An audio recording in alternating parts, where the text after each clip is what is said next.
HOA Karen damaged pool filter, fined $200,000 in order to repair it.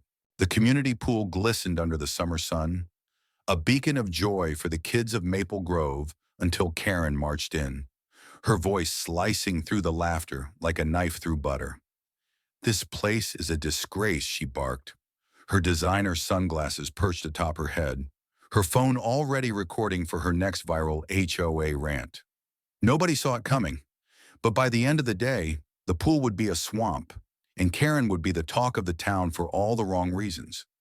It started innocently enough.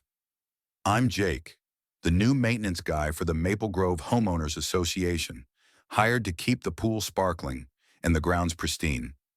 I'd only been on the job a week, still learning the ropes, when Karen, the self-appointed queen of the HOA, decided the pool's filter system wasn't up to her standards. She'd been hounding the board for months about modernizing the community amenities, but her complaints were less about function and more about flexing her influence. That morning, she stormed into the pool area, her heels clicking like a countdown to chaos, demanding I fix the filter system right then and there. "Karen, the filter's fine," I said, wiping sweat from my brow as I checked the pressure gauge. "It's running at optimal levels. We just serviced it last week." "Optimal," she scoffed, her voice dripping with sarcasm. "This pool looks like a petri dish.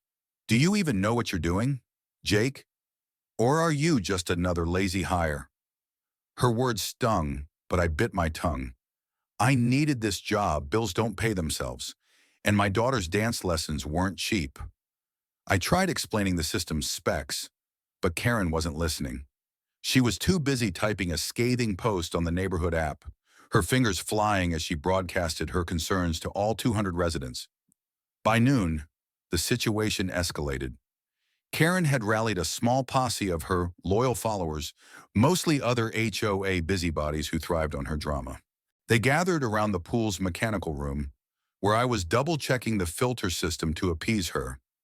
"See, it's outdated," Karen declared, pointing at the humming machinery like it was a personal affront. "We need a new system, and I'm not paying a dime more in dues until it's replaced." Her followers nodded, murmuring agreement, though half of them looked like they just wanted to get back to their iced coffees.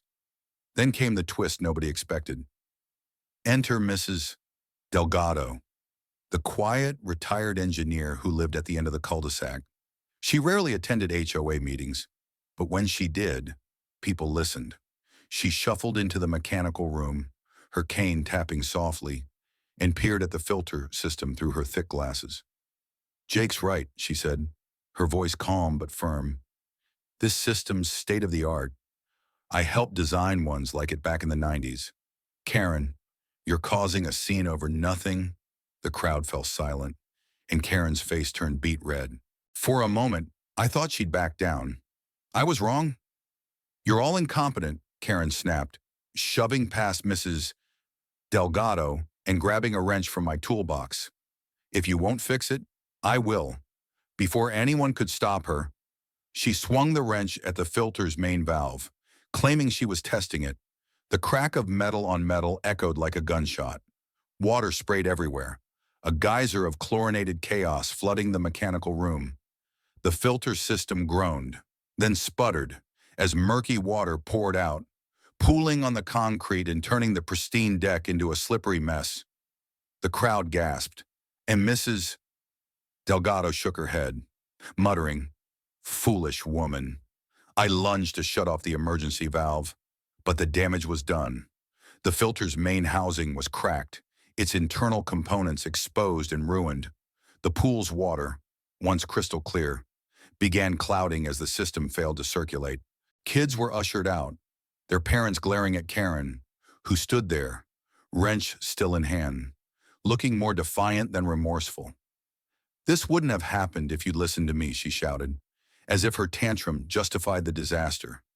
The next few days were a nightmare. The pool was closed indefinitely, leaving families furious and the HOA board scrambling. I worked overtime, assessing the damage with a repair crew. The verdict was grim. The filter system, worth $50,000, was beyond repair. Replacing it would cost a fortune, and the flooding had damaged the deck, adding another $20,000 to the bill. The HOA's insurance wouldn't cover it. Karen's actions were deemed willful vandalism. The board doc, led by President Linda Carter, called an emergency meeting, and Karen was summoned to explain herself. The meeting was a circus. Karen arrived in a tailored blazer, her lawyer in tow, ready to spin the narrative. I was protecting our community. She insisted, her voice trembling with fake sincerity. That filter was a health hazard. I was forced to act because Jake and the board ignored my concerns. The room erupted in boos. Parents, whose kids were now stuck indoors during the hottest week of summer, weren't buying it. Mrs. Delgado, sitting in the front row, raised her hand. "Karen, you broke a perfectly good system," she said. "I checked the maintenance logs. Jake's team followed protocol. You caused this mess." Then came another twist. Tim, a shy teenager who'd been lifeguarding that day, stepped forward, his hands shaking. I have something to say," he stammered. He held up his phone, showing a video he'd recorded of Karen's outburst. The footage was damning Karen yelling, swinging the wrench, and ignoring my pleas to stop. The crowd gasped as the video played, the sound of cracking metal echoing through the room. Karen's lawyer whispered frantically in her ear, but her smug facade cracked. She had no defense. The board didn't hesitate. Linda, her voice icy, laid out the consequences.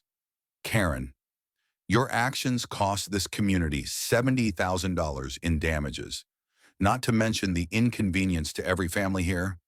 You're fined $200,000 to cover the replacement and repairs, and you're personally responsible for overseeing the installation of the new system." Karen's jaw dropped. "You can't do this," she shrieked. "I'll sue." But her lawyer, looking defeated, shook his head. The HOA bylaws were clear. Willful damage came with steep penalties, and the video evidence was ironclad. The aftermath was brutal. Karen tried to appeal, but the community turned against her. Her social media rants were met with memes mocking pool wrecker Karen. The new filter system was installed, but Karen had to watch every step, her presence a constant reminder of her folly. The pool reopened, sparkling once more, but Karen's reputation was in tatters. She sold her house a month later, unable to face the neighbors' glares. As for me, I got a raise for handling the crisis, and Mrs. Delgado became my unofficial mentor, sharing her engineering wisdom over coffee. Tim, the lifeguard, was hailed as a hero, his video ensuring justice was served. The pool became a symbol of resilience, a reminder that one person's arrogance couldn't drown out a community's spirit.